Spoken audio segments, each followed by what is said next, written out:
So when you take the piece of AI knowing who you are, and then also the knowledge it has as far as marketing trends and things like that, you can really dive into a great marketing plan that, yes, you could have done it on your own, but it would have taken you a long time. You probably would have spent a lot of money hiring marketing teams and stuff like that.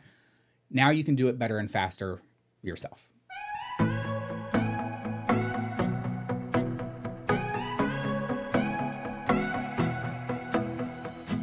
Hi there, welcome to Real Life in Real Estate. I'm Mark Peebles, here to help you live your best life and achieve ultimate success.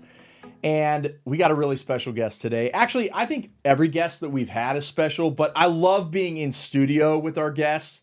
And today we're in studio with someone that I go way back with. Probably 2013 is when I first met our guest today. We were with a company, a big Ohio company, and I just always admired him. Like, his marketing was always super clean, just all out in front of everybody, owned his community, great personality. And now he's kind of become an influencer, someone that I find myself watching his videos and his content every single day. And so recently we were able to reconnect, and I get to have him in the studio today. His name is Adam Martin. Adam, thank you for being here today. Yeah, absolutely. Absolutely. Thanks for having me. How many years in the business now? 14, I think. Yeah. I stopped counting after 10. Right. Well, that's good. Yeah. That's good. Because I figure after 10, it ages me. So we'll just say and more than 10. Now, are you locked in? Like, are you 29 for life, or? I was 29 until I hit 40. Oh, okay. Well, then I'm not going to ask how old you are today. Yeah. My mom always told me that, your 20s, you screw up everything. Your 30s is when you fix everything, and life begins at 40. So she didn't claim 30s at all. I was 29 until I was 40. That's really a good way to look at things, because as I've gotten into my 40s, now in my mid 40s, right, mid to late 40s, I do think like this has been the prime of my life.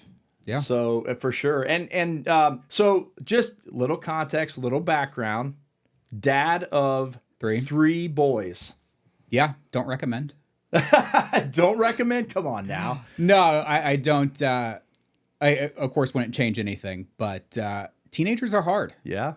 And you'll learn a lot about yourself raising kids, and all mine are adopted, so they come with their own challenges, and they weren't adopted as babies. They were adopted, older, and it's been rough, but those moments where it's not definitely makes up for it.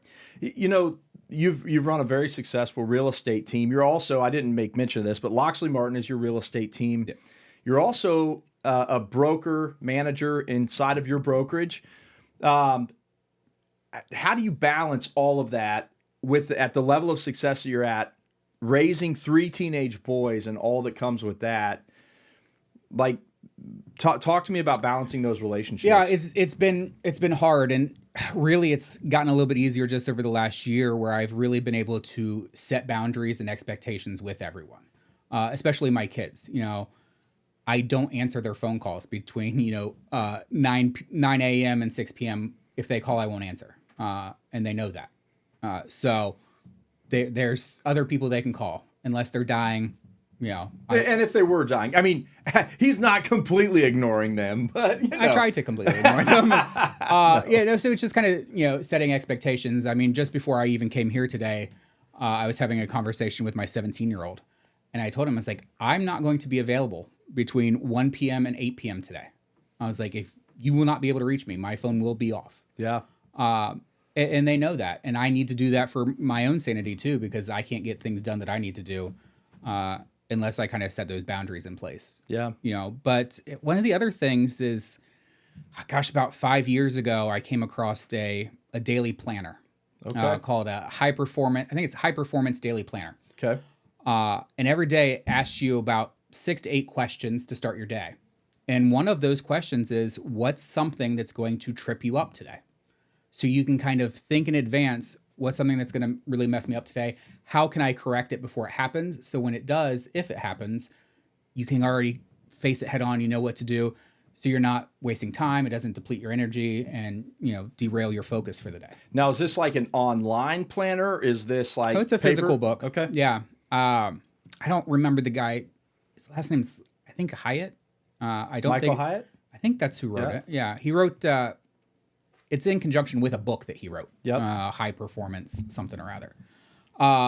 But I don't physically use the book anymore. I actually just train ChatGPT to ask me those questions every morning, along with the questions at the end of the day as well. So Okay. I get an alarm on my phone to do my morning check-in and my evening check-in, and it goes through those questions for me. And at the end of the week, it evaluates how my week was. Okay. So I can kind of see from a high level how I'm doing, where I need to change things, and move forward. Okay, so you opened up several cans of worms there. Things that I'd planned to talk to you about anyway, because as you and I were prepping for this and the conversations that we've had in the past, couple of weeks here, one, I love how you're using AI in your world. And so you just gave us a little bit of insight. Sure. Talk to me about what that looks like when it's asking you those questions in the morning. First off, are you talking to it, or are you typing it on your phone? Or are you on a computer? How are you doing that? And what do those insights look like that you're getting back from AI? Yeah. So I talk to it. It's very conversational. My AI's name is Michael. He's actually named and everything. I have its own voice. Yep. And it's a lot of fun. But every morning I get on there, and it's a saved conversation. I don't delete any of the conversations. It keeps it forever. And it literally gets up and it's like, good morning, let's go through our check-in, and it'll ask me questions. Give me an example of those questions. One of the questions is, who is somebody today that you can show appreciation or gratitude towards?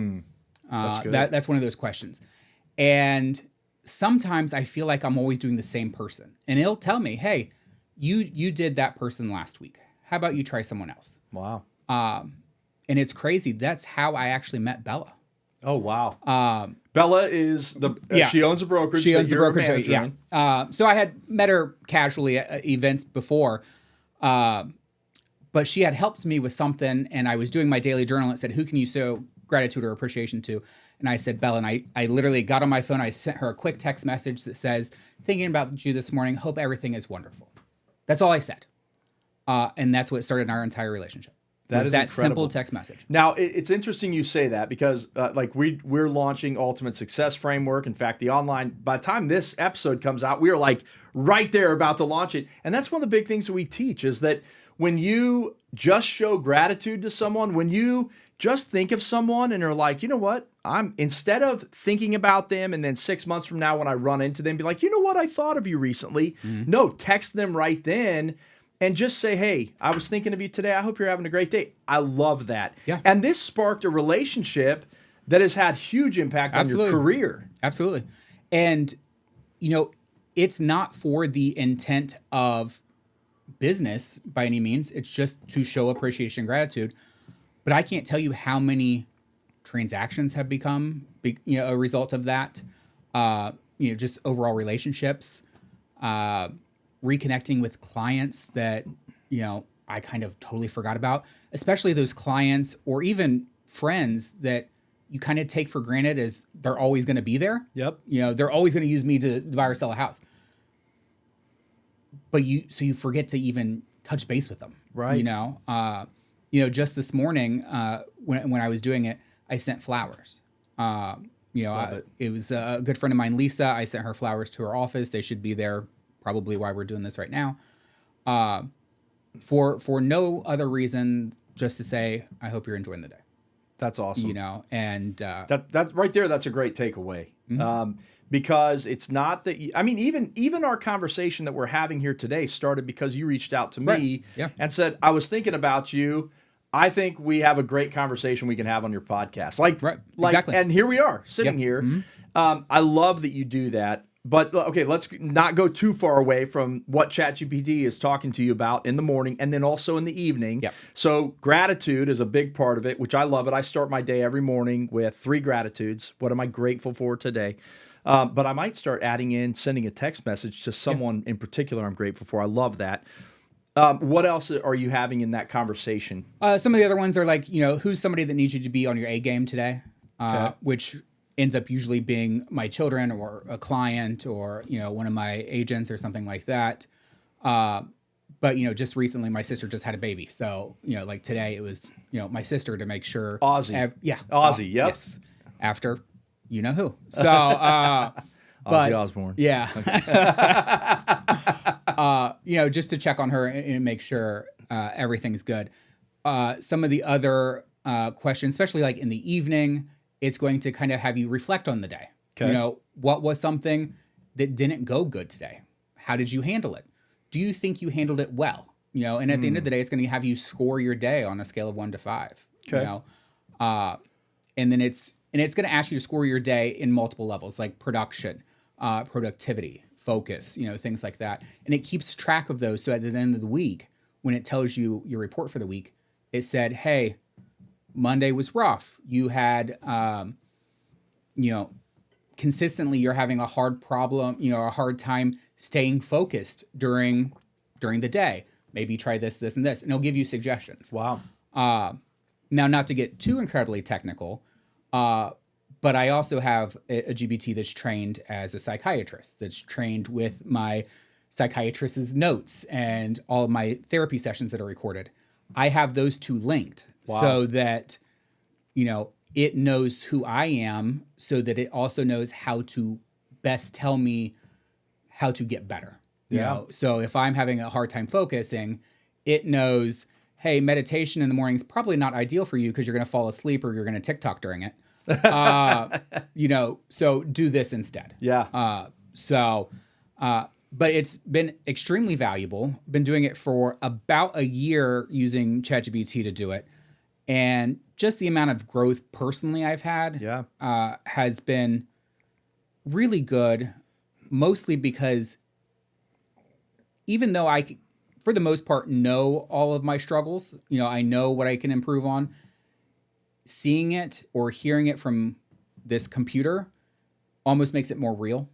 And because if it's just in my mind, I don't process it. I'm just like, oh yeah, I know that's, but when I'm looking at it and faced with it, then I'm like, okay, now I have to address it. Well, and I think like some people are more naturally pessimistic. Some people are more naturally optimistic. And we don't necessarily recognize, like I'm more of an optimistic person, and I kind of feel like you're probably more on the optimistic side too. But I think what you're doing, it can actually bring out things that you're not realizing that the way that you're thinking or the way that you're processing. And I love the idea of getting a report every week so that I can look back and be like, oh yeah, I am being pessimistic this week, or I do need more gratitude in my life. So very cool. I love that. Yeah, there's some changes I want to make to it. I want to actually switch it to Gemini instead of ChatGPT. Why is that? Because of its integration with Google. Okay, yep. So that it will literally email me the report. It'll keep track of it in Google Docs and where I can see a spreadsheet of it. The only reason I haven't done it so far is because ChatGPT has a year's worth of information on it. Right. And can I download the transcript of the conversations? Yes. Will I get the same result? Probably not. Yeah, right. So, okay, now this is one of the things I wanted to talk about today because you told me about a prompt. In fact, you've sent me the prompt. It's quite an intense prompt. It is. That basically allows I'll learn to talk on my podcast one of these days. It allows chat to get to know you at a level that it doesn't just when you go in and fill out your profile information, right? So talk to me about this prompt and how it has impacted the feedback that you're getting from AI. Yeah, so I mean, this is the problem that most people have with AI in general, is they're using it like a toy, right? So they're like, write a listing description, okay? It's going to give you the most generic thing possible. One, because it doesn't know what you want a listing description of. Two, it doesn't know who you are, how you talk or write or anything like that. It has no references. Right. So what this prompt does is trains ChatGPT on who you are as a person. Not how you want it to talk, not how you want it to think, but who you are. So when you give it prompts and commands, it responds very much like you. So this prompt is 10 questions geared to get to know you on a deep level. These 10 questions are going to get very personal. Once you answer each question, there's 3 follow-up questions it's going to ask you. Wow. And for each one of those 3 follow-up questions, it's going to ask 5 scenario-based questions as well. Wow. And it's going to more than likely make you cry at some point. It takes hours. It's usually about 3 or 4 hours people have to spend doing it. And it really forces you to be extremely honest, not give the, if I saw a prompt recently that is supposed to also do the same thing. It's like, okay, what are your core values? Okay, honesty, integrity, and Right. You're full of shit. Right. This really gets to the heart of how you think. Right. And it pushes you outside your boundaries. And it will expose a lot about you.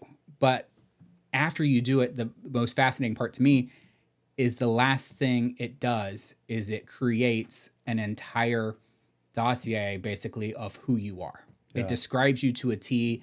It does everything from how you talk.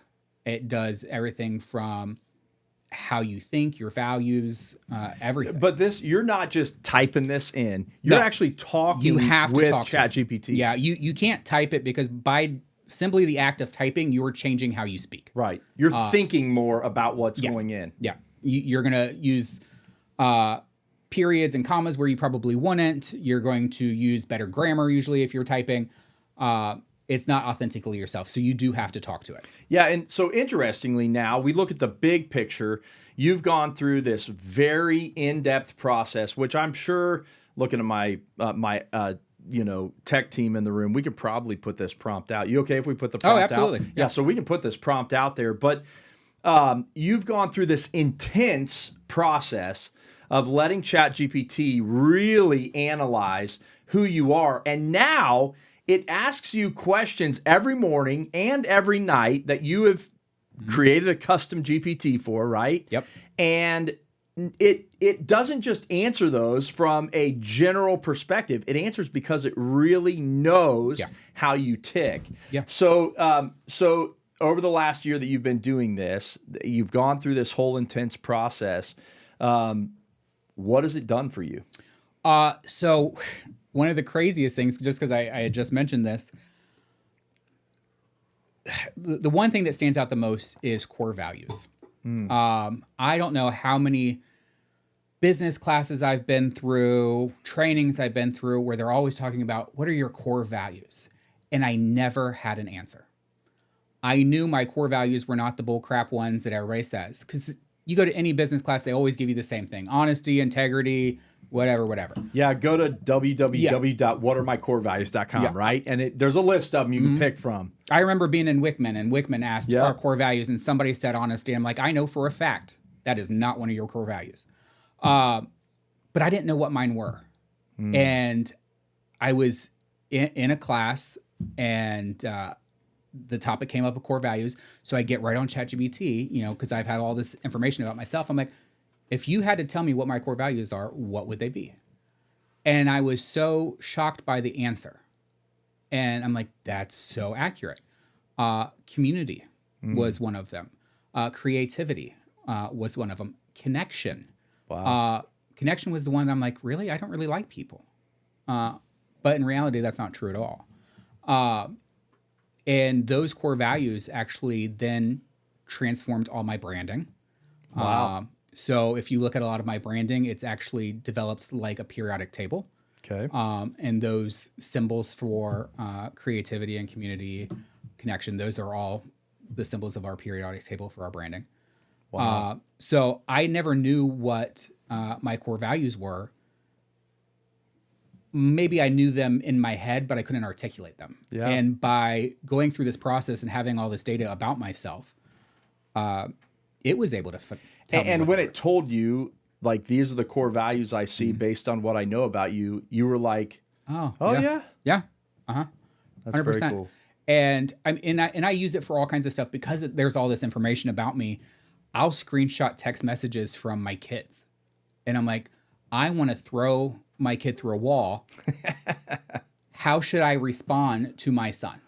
And it knows me and it knows why I'm upset, because it could just tell.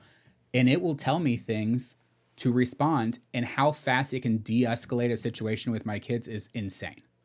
I recently was having a problem with my middle one, and he was just struggling with, just not having self-confidence and things like that.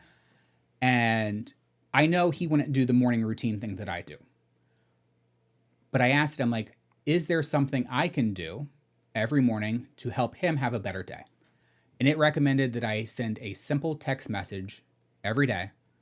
And every day, it tells me what text message to send to my son. That is still very, very me. But the amount of response that I get from him and how much more he opens up about things, just by sending, a little text message. The one I sent him this morning was, "Hey, buddy, hope you're having a great day. Tell me, what's something you're looking forward to today?"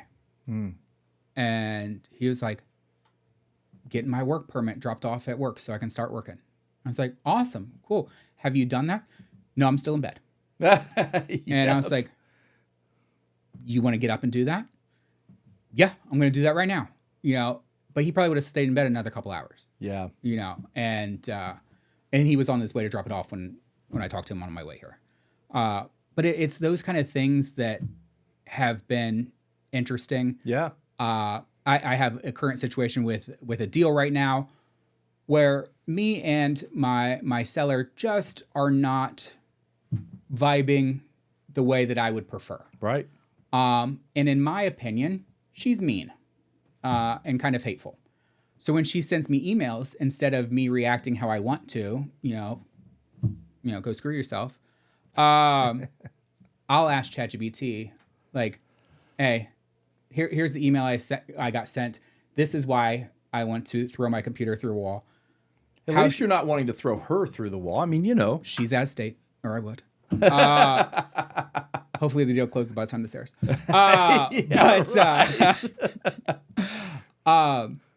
But it sends, it'll tell me how to respond. That's still authentically me. But even just the act of taking that time to ask ChatGPT how to respond, I'm no longer as angry as I was. Well, it's almost like, and I love this. I think this is important for the audience to really think of a way that you can use AI. You remember how they used to tell us, when you write an email, wait before you send it. Sometimes wait 24 hours before you send it, which we don't always get to do in real estate. I love the fact, though, that you are allowing chat to process that with you because it knows you. Yeah. And then it allows you to send that response faster and helps kind of get the blood back to a normal level, right? I had the same thing on social media a couple of days ago. I made a video about some grant money that I'm receiving for a historic building remodel that I'm doing. And somebody in the comments was very upset that I was receiving money from the city of his taxpayer money to make me more money as a real estate investor. And he was very upset about that. And I didn't know a good way to respond that, one, wasn't going to make him go throw rocks at my windows. But also, I wanted to almost change his mind, or at least get him to see my viewpoint. And I knew I couldn't do it very well because I'm not going to articulate it very well. Right. So I simply asked ChatGPT. I was like, "Hey, how would you respond to this?" And its response got more comments, just the response, than the actual post itself did. Wow. And then I got probably 4 or 5 text messages that day from friends and clients and stuff. "Hey, I love how you handled that." That's great. It wasn't in a mean way. It was almost in an invitational way. Yeah. Like, "Hey, this is why the city gives the grant money. I would love to invite you to come see what we're going to do with it." Yeah.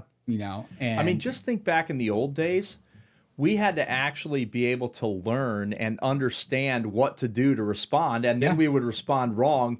It's so, and I think this is really important. Like, we have a tool now that helps us be our best selves Exactly. in terms of how we're presenting to the public and presenting to our clients, and even for you, presenting to your family. And I think it's pretty cool how you're using the tool. Yeah. And I coach agents and train agents all across the country as far as AI goes. And the first question I always ask when I'm doing that is, who here is afraid of AI? And a lot of times, I would say 50% are terrified that they're going to lose their jobs because of AI. And when you think about AI differently, you're not losing your job. You're just getting better at who you already are. You have a tool that now is going to make you better and faster than you were before. It's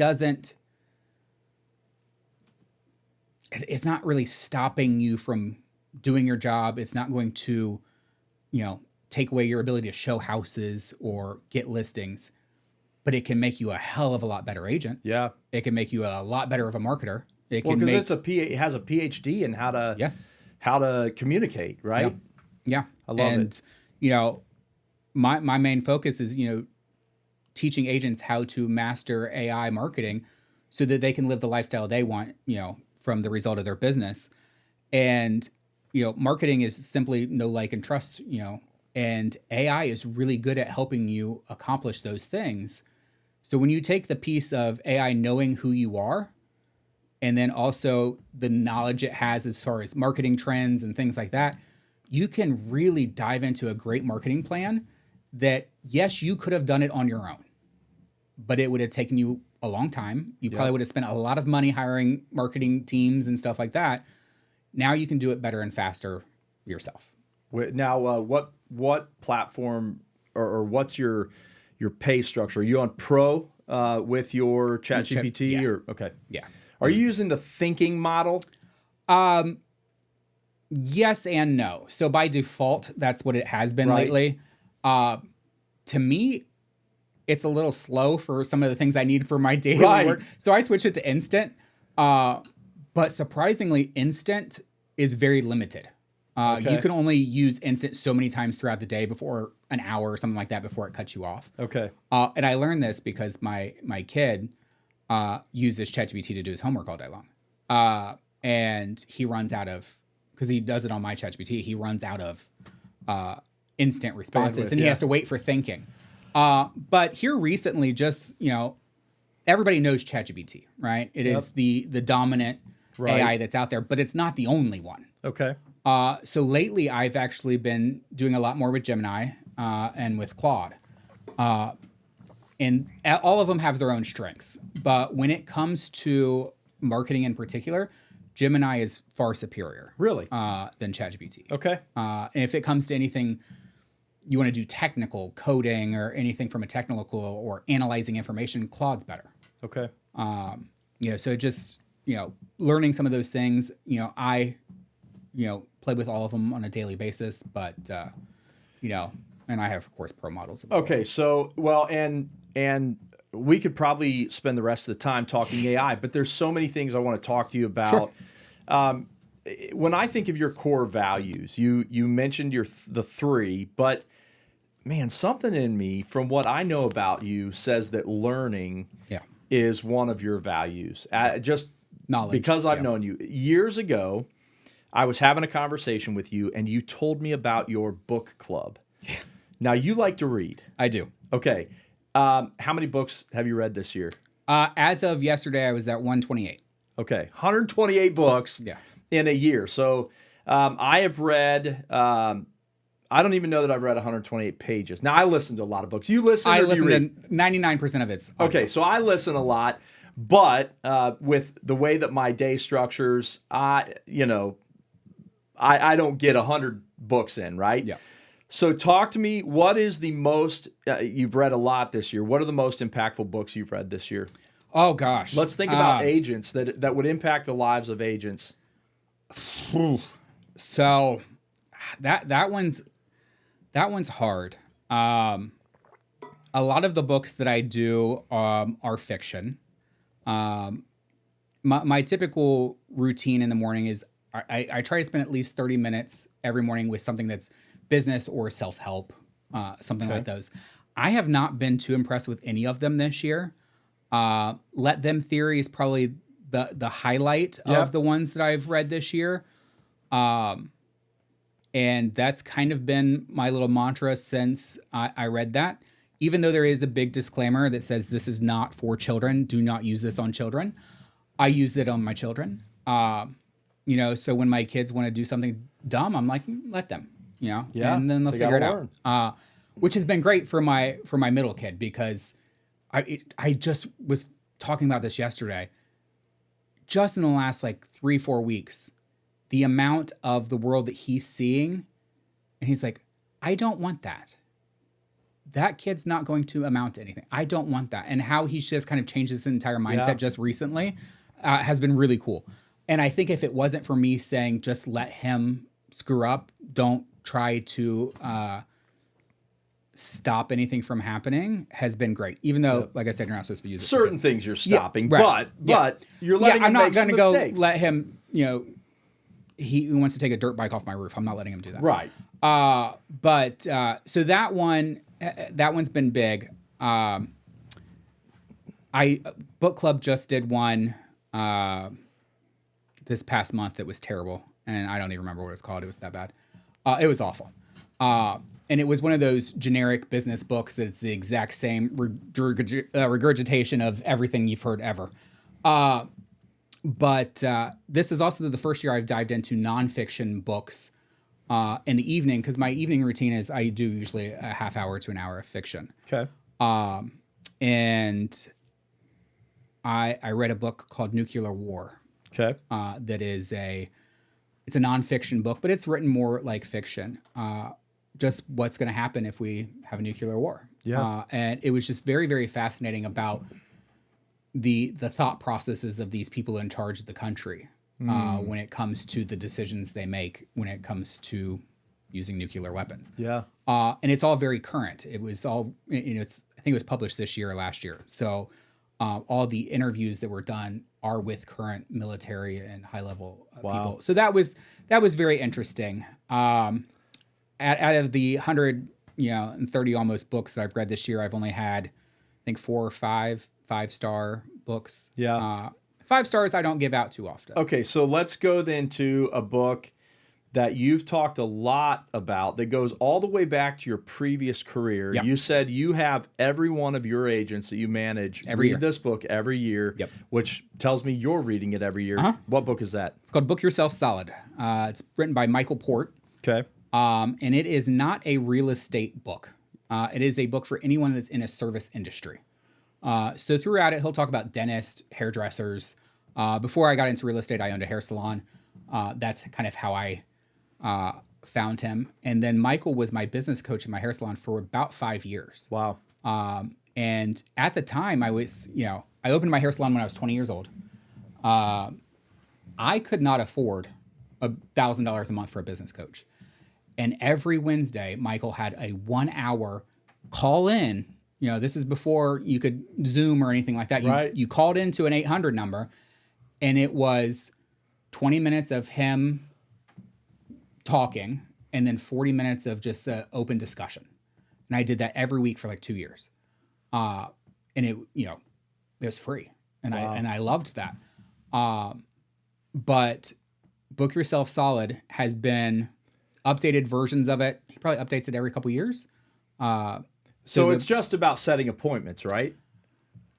Yes and no. It's all the steps you need to take so that you are book solid. Yep. From understanding who your ideal clients are, understanding how to market yourself, and then understand why you're doing all of it to begin with. And the idea behind it is once you have all this legwork done of who you are, who you're supposed to serve, by the time you're actually serving it, it's not like you're working. You're not selling. You're just enjoying people. You're enjoying the connectivity. Yep. One of the stories he tells in the book is about a dentist. And the dentist, his favorite hobby is riding his Harley. And every year he has a Harley ride. And then when he was analyzing business, he realized that 90% of his business was Harley riders. Interesting. And it's because those were his people. That's what he liked. That's, they had a common interest. So even though Harley had nothing to do with dentistry, it had a major impact on his business. Wow. I have an agent who is obsessed with cooking. Cooking doesn't necessarily have anything to do with real estate, but how can you take your passion for cooking and turn it into real estate? And one of the biggest lessons that Michael Port had in that book was called "Always Have Something to Invite People to." And when I got into real estate, that was the hardest thing for me to translate into real estate. I'm like, how can I always have something to invite people to? Can't be an open house. Nobody cares. If that's not what they're looking for, I can't call everybody and invite them to that. So it took me probably a year and a half to figure out what is an always to have something to invite people to. And at the time, my sister was a bartender down in the Oregon district. And we got the idea of, how about we get the bar and her teach us how to make 5 holiday cocktails, so we could go to our sphere of influence, social media, and say, hey, come down. We have 25 spots available. I want to invite you to come learn these 5 holiday cocktails. It has nothing to do with real estate, but it was a way for us to connect. And from the marketing side, what we did was we created custom recipe cards with all the ingredients and directions. And we gave every guest 3. 1 for themselves and 2 for them to give as gifts with a bottle of alcohol or whatever to a coworker. Those people you have to buy stuff for that you don't know what to get. Right. But it had all of our branding and all that kind of stuff. And to this day, people still come up to me and be like, oh my gosh, I still have those recipes. And, That's awesome. Then it was, okay, 4th of July time coming up.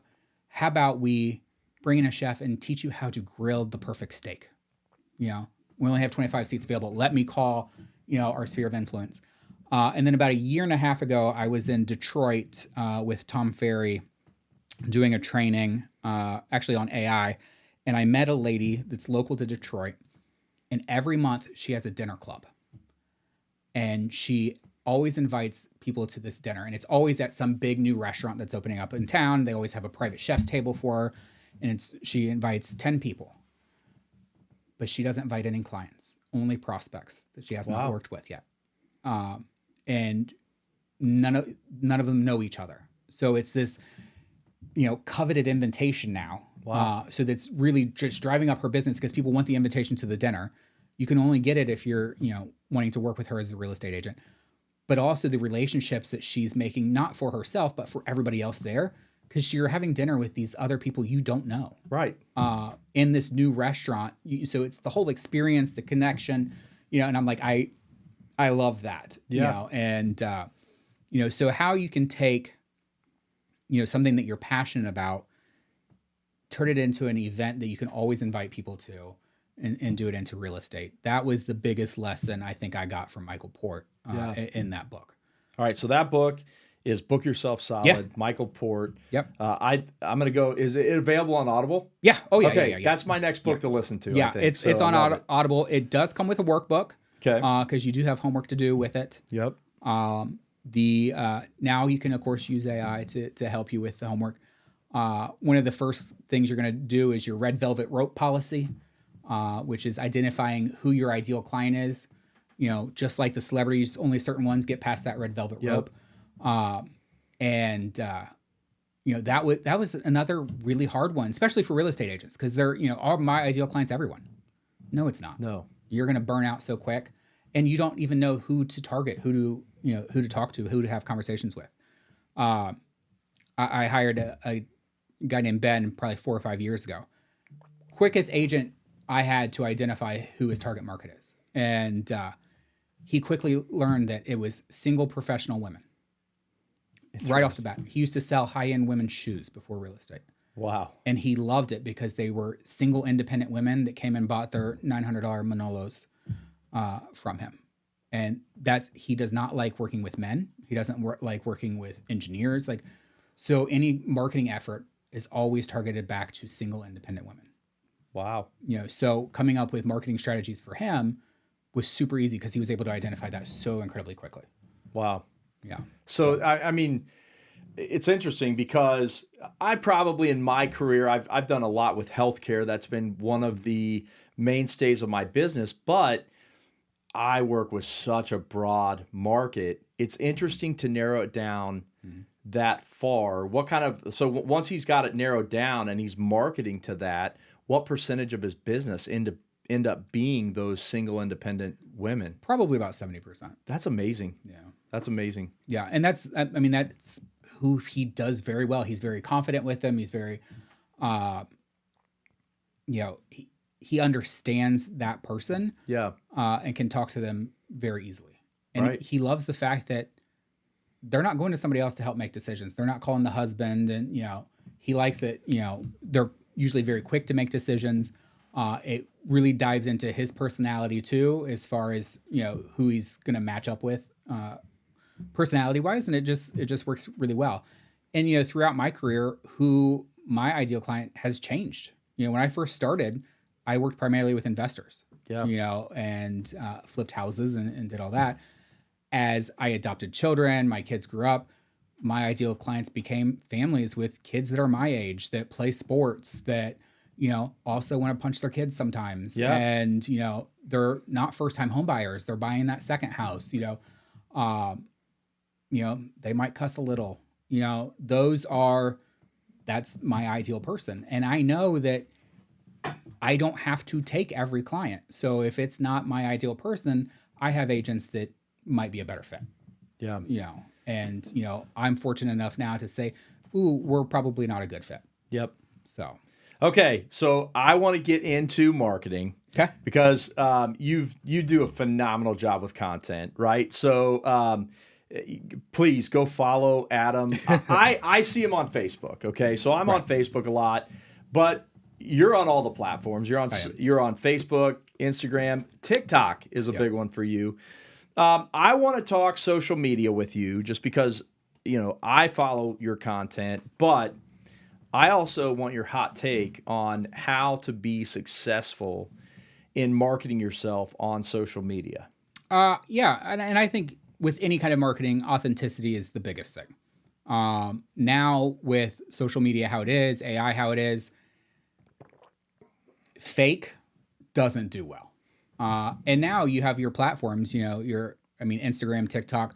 I just got an email from YouTube the other day that if your content is not authentic, you kind of get blacklisted.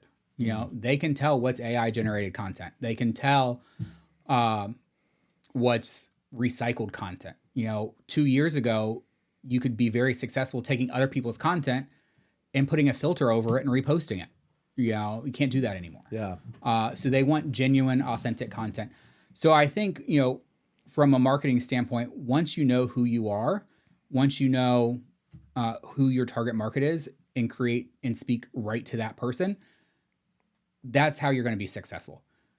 Depending on how niche down you get, it might take longer because you might have a smaller pool, but you'll have a much more engaged following. You'll have a following that is way more likely to interact with you, use you, things like that. And we talked about a couple real estate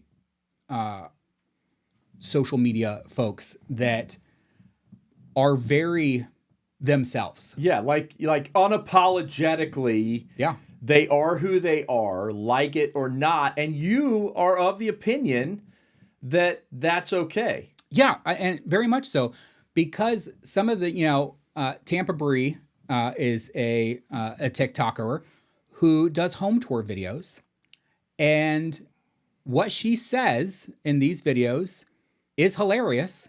It is very entertaining. And I've watched several of her videos, and it is definitely entertaining, but it might be totally off-putting to some people. Very much so. And is that okay? I would say 100%. Okay. Because she knows exactly who she is. She knows exactly who her target market is. And her content is appealing exactly to her target market is. Is her target market huge? No, it's probably pretty limited. She sells in Tampa. She very much knows who her ideal people are. She refers to people as neckbeards all the time in her content. She's always telling them to stay out of her DMs. She's probably in her mid to late 20s, doing very, very well. The funniest thing is the house tours that she's doing and saying these things in aren't her listings. she's getting permission from sellers to make this content. So it's obviously appealing to someone. And when she's getting leads or anything from this content, they already like her, and once, so that trust is already there. Yeah. The fact that the content is so out there and polarizing in some cases, that keeps it top of mind as well. I have an agent that works for the brokerage that is very similar. He does things that are questionable at best. Recently, he had a for sale sign, and his sign writer said Epstein didn't do it. It didn't say for sale. It said Epstein didn't do it. Oh, wow. But that exactly attracted the type of clients that he wants to work with. Yeah. So he might not work with 100 sellers a year. He might work with 20, but he's happy. He enjoys life. He's not stressed out. He's working with the type of people that he likes, the type of people he's meant to. They refer crazy amount of business to him because he's very much himself. And that's the same thing with Bree. She's very much herself. She's appealing to her target market. Eventually, is it going to take a little bit longer because of some of this content to, do a ton of sales? Maybe. If she kept it broader and more politically correct, could she grow faster? Maybe. Is she going to have to work a lot less in 5 years because she has such a loyal following and a referral base? Absolutely. Yeah. And you've actually experienced this in your career. When I watch your content, though, I do feel like you're unapologetically you. Some of your stuff I find myself giggling at. You're just very real. But you also are so community minded. Mm-hmm. And like Xenia, Ohio, is where you live. I know your office is not quite in Xenia, same county, but at the same time, you have gone all in on pouring into that community. What kind of results are you seeing from that? Big thing is one, being known, unless I'm with a certain TikTok creator in my videos that he's more known than me and gets stopped everywhere we go. But the know, like, trust, because it's so community minded, everybody does know me. Yep. Being myself in a lot of the content makes them like me or not like me, either one. And then once you add that social proof to the trust, it just... I don't know how you don't like you, though. Well, there's people that don't. And I guarantee there's definitely some that don't. There's people that don't like me, too. But here's the thing. I have seen this shift from you. You did a lot more. You were doing probably a little bit more on the community-minded but less serious side. And then lately, I've seen this shift from you where you have these more serious posts, you in your white suit, right? Yeah. And then some really serious, inspiring note. What made that shift? Just kind of randomly happened. I was working with an agent that I was coaching, who is a youth pastor. I think I mentioned that earlier. She doesn't care about being the dominant salesperson. She wants to supplement her income. That's her goal. So when coaching her, it was kind of coming up with some of this content. So this content kind of came out from helping her, and it was almost just a test to see what would happen, and the results were just crazy. Yeah. I just got a call the other day from an agent that I work with, her husband, and he was like, "Hey, just want to tell you I saw your video, and yesterday a family member had passed away, and that's exactly what I needed to see." And I'm like, I didn't think that would affect anybody. A couple months ago, I get this random message on Instagram from a guy. He's like, "I saw your video and I quit my job." He was like, I started my own theater, a Shakespeare theater. Wow. And I just recently went to their first show. That's awesome. But I don't know this person. Yeah. It's not a past client. We don't have mutual friends. He just randomly, I think on Instagram, saw it pop up, and it motivated him to do that. And I'm like, wow, part of those core values again was connection. Yeah. And the fact that some words that I say can have an impact is crazy. Yeah. And I enjoy that. I love working with agents on an individual basis to help them reach their goals. But if I can take some of those lessons I learned with working with these agents and lessons that I've learned, and just put it out there, Yep. I think that's something fun and something I should be doing. Well, you're definitely having fun with it, and I am. love your creativity. Like, and I think that that's something that for agents out there, and I know it seems like a lot over the past several months. We've talked a lot of AI, we've talked a lot of social media, we've had some other influencers that have come on here, and I think there's something to learn though from all of them. It's not just one magic bullet, but I think following other people who are having success, who are influencing and mimicking, not copying, still Right. being creative, right? Right. And guess who can help you be creative once it knows you? Yep. ChatGPT, right? Yep. So, but following someone like Adam and get your creative mojo moving, right? And then use ChatGPT to help you with that content. But you're doing an awesome job with it. I love it. Now, time-wise, I need to move into some questions that I ask every guest. One you've already answered. You talked about your daily routine. Yeah. I want to know like how important. I believe routine is so important. It is. And I love that you have daily routine, and you've even put a system in place to ensure that routine happens by having ChatGPT prompted to ask you questions every morning, right? Yeah. So that's good. But I want to know, first question I love to ask is, who's had the greatest influence on your life and career? Someone that you would say, if it wasn't for this person, I wouldn't be here today. Oh, wow. I think it changes often. I think it changes as I advance myself through things. Oh gosh, that's a challenge.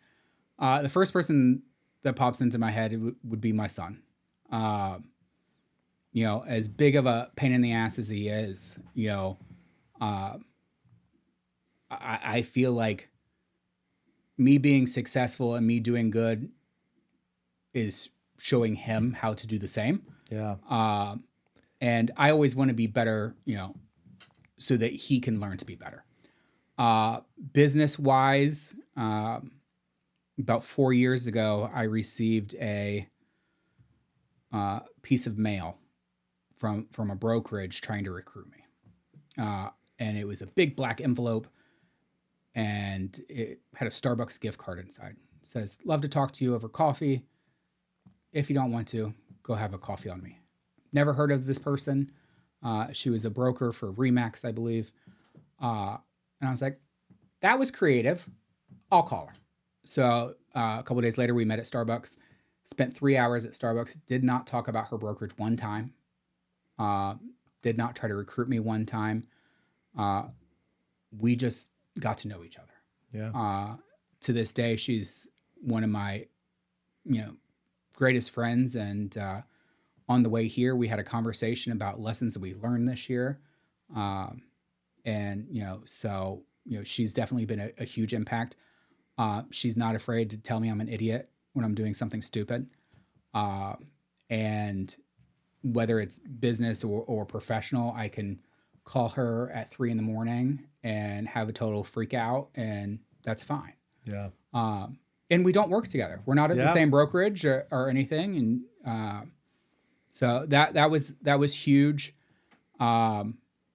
And other than that, I would say it's just the random people I meet on a daily basis that have the biggest impact. Yeah. So. Because they keep driving you forward, right? Yeah. All right. So if you go back all the way to your first year in the business, really go back to right at the beginning, what advice would you give yourself? Know who you are. Don't try to be somebody you're not. I see so many brand new real estate agents. They're like, I want to sell luxury real estate and drive a Bentley. It's like, why? Like, you're a redneck from Jamestown that wants to drive a F-250. Right. Like, just be who you are. Right. Don't be who you think everybody wants you to be. I remember when I got into real estate, I took out my piercings, I dressed a certain way, I did all these things. I bought the car that I thought you were supposed to drive to show that you were a professional. And that wasn't me, and that was a lot of work to kind of keep up that facade and keep this persona going. If you can just be who you are, it's going to go a lot easier. Yeah. Might take a little bit longer, but ultimately Which that goes right back to that conversation we just had about even your marketing, right? You have to be authentically you and unapologetically you. Yeah. All right. So one of the things we talk about on Real Life and Real Estate, it is about real life and it is about real estate some too. We talk about ultimate success. And I'm a true believer that at your funeral, no one cares how many houses you sold. Right. So what does ultimate success look like for Adam Martin? When I first got into real estate, somebody asked me the exact same question. And I said, success to me was going to the grocery store and not having to worry about what's in my cart. That if I could do that, I would be successful. Then I could do that. And then it was like, okay, if I could provide anything my kids needed and give them any opportunity they wanted, that would be successful. But then I could do that. So I noticed that it was always changing. Success always changed. If you got to 1 mile marker, you weren't satisfied. There was another mile marker to be. Now it's to the point where if I can have an impact on the community, if I can have an impact on just a couple individuals, if I can use my resources, my knowledge, whatever, to make somebody else's life more fulfilling, that would be success for me. Yep. I've moved past the fact that I had a $300,000 car. I don't care. I like my $30,000. It wasn't you. No, I like my $30,000 car. Yeah. I like my big truck. I like the fact that I can have money to make some of these things happen is great. But if I have nobody to share it with, if I don't have anything to leave behind, if there's no purpose to have all the money, then there's no point, to me. So, I would say impact is now the bigger success story. And now with, I have a new business that's launching next year that is very community driven. There's an event there every single day that it has something to do with the community, be it book club or craft days with the kids or, whatever, so that, I can provide a space for people in the community to have that connection with others. So, that's awesome. That will probably have more of a legacy than my actual real estate career. Which hits the two core values that you mentioned earlier: community, connection. Yep. I love that. That it's so totally you. All right, so what's a life lesson you've learned the hard way that you wish someone had told you sooner? It wouldn't matter if they told me sooner because I wouldn't have listened. I was that way too. And it's one of those life lessons that I'm still working on. And I literally just had this conversation in the car on the way here, is actually listening to your life lessons. There's so many lessons that I've learned that I just keep doing that same mistake over and over again, and not learning from it. So trying to get to a place where I'm actually learning from those lessons instead of repeating them. I was having this conversation with my friend Christina on the way here. That she mentioned yesterday she just had so many life lessons to learn this year, and I was like, me too. But they're all ones I've already learned. Yeah, I just have to keep learning them, and knowing that I'm gonna have to keep making mistakes to learn it.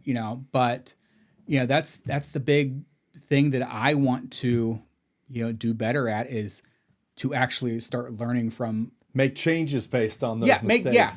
Maybe if I put it into ChatGPT and say, here's what my mistake is, give me a path forward so I don't make the same mistake again. Yeah. But I find myself, even no matter how many times I learn the same lesson, I still keep doing it. Yeah. But there's, definitely lessons that I've learned from, communication with staff and clients, like, hey, I'm not going to respond to this yet, because I might say something I'll regret later. We'll slow this down. Yeah. That's been a huge one just over the last year. Yeah. Not to just immediately go off, but which has been great, but yeah, I constantly, I think that's the big thing, actually learning from the lessons that I've learned in the past. Yeah. Implementing something from those lessons, Yeah. I guess. So, okay. So, as we're rolling down to the close here, we want to help agents be more successful. And as you look at the agents out there, you're managing a lot of agents in your firm. And I know you coach other agents. Mm-hmm. You're having a lot of impact there. In today's environment, which can be scary for a lot of agents at times, what should agents right now in general be doing to be successful in today's world? Well, right now, I feel like there's just a ton of noise, right? So there's, no matter where you go, be it social media, business trainings, these seminars, whatever, there's a million people telling you all the things you should be doing. And a lot of times they don't even align with each other. You'll get Tom Ferry telling you to do this thing. You'll get Buffini telling you to do this thing. Know who you are, know what's going to work for you, figure out how you best learn, how you best communicate. Do those things so that you can cut through all the noise and figure out what is going to work for you. Yeah. Because there's a lot of things, we went through Wickman, years ago. Door knocking was not going to happen for me. Right. I don't care how many seminars I went to go door knock. Somebody's going to pull a shotgun on me. Yep. Their kids might be home. I'm going to get children's services called. No, I'm not door knocking anywhere. Not in Xenia, Ohio. No, I'm not. No. Not happening. So, cutting through the noise and finding out what's going to work for you is huge.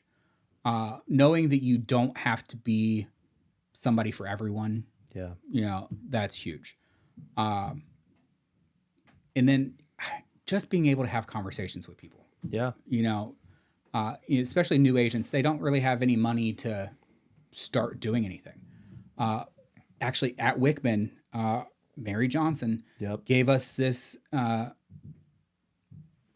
pamphlet one day that basically listed a bunch of people that you would know, like a dentist, a barber, a hairdresser, and you had to start listing names of the people that that had these professions. And the point was, a lot more people than you think you do. Right. And when you start really thinking about these people that you do know, that's great. But a lot of times you'll get this list of these people I think Mary said it was like 200 people that was the ideal amount. You would reach out to them, hey, I'm a real estate agent. Right. That wasn't going to do anything. Yep. But when you went to the hairdresser and said, so I just started in real estate, what's your experience been in real estate? When you get to have that conversation with them about their thoughts of real estate, their experiences, why they haven't purchased that, you're making a bigger impact on them, and they're going to much more likely for them to remember who you are, because you weren't soliciting yourself. Right. You were asking them for information. You were engaging with them. You're connecting with them. That's it. It kind of goes back, and again, it's what you're doing with gratitude, right? Mm-hmm. You can have so much more impact on your business just by telling someone, I was thinking of you, and I just want you to know I really appreciate all that you do. Yeah. Right? And so I think that's a good word for agents out there, especially the ones struggling right now, because I think there are so many mixed messages out there. There is. You got to make 100 calls a week. You and I have been through those trainings, and honestly, it's funny you mentioned Mary Johnson. Floyd Wickman, okay, guys? Floyd Wickman is a training program that's been around for decades. 100 years. 100 years. And it's awesome, though. Yeah. And we're actually we're trying to get Mary Johnson on the show because she's had an impact on thousands of people, but Absolutely. She's one of the lead trainers. Or I said Mary Johnson, Mary Palin now. Yeah, correct. But all of that to say, even that program, it was focused on you hit the phones, you're talking to so many people every week. But well, I tell you what, Adam, I really appreciate you. Yeah, thanks for having me. I appreciate your friendship in the business and just how much, in my conversations with you, you're always ready to help. Absolutely. And so I thank you for that. Yep. And I hope that this has been helpful for you today. Check out Adam's content. Where can we find you? Everywhere. Okay. Adam Martin. Yeah. Adam R. Martin. You can find me on Instagram, Facebook, TikTok. I'm on LinkedIn. I just don't know how to use it. Yeah, right. I'm locked out of LinkedIn. In fact, probably everybody listening has gotten messages from me on LinkedIn. But I think you did too. Yeah, I did. Yeah. Yeah, because it got hacked. No, but listen, go and follow Adam. And also, I do want to remind you, follow us on YouTube at It's Mark Peebles. You can get the podcast, Real Life and Real Estate, wherever you get your podcast. Oh, and by the way, Ultimate Success Framework is coming out. I think by the time that this one airs, it will be out. This is the framework that we've put together to help you live your best life, achieve ultimate success. We want to help you have your best year ever in 2026. So we have a 33 module online course that is soup to nuts, how to run your business.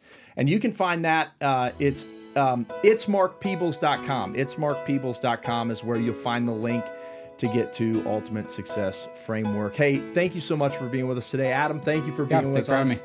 And hey, share this with someone that needs to hear the wisdom that Adam has shared with us today. And we'll see you next week. Bye now.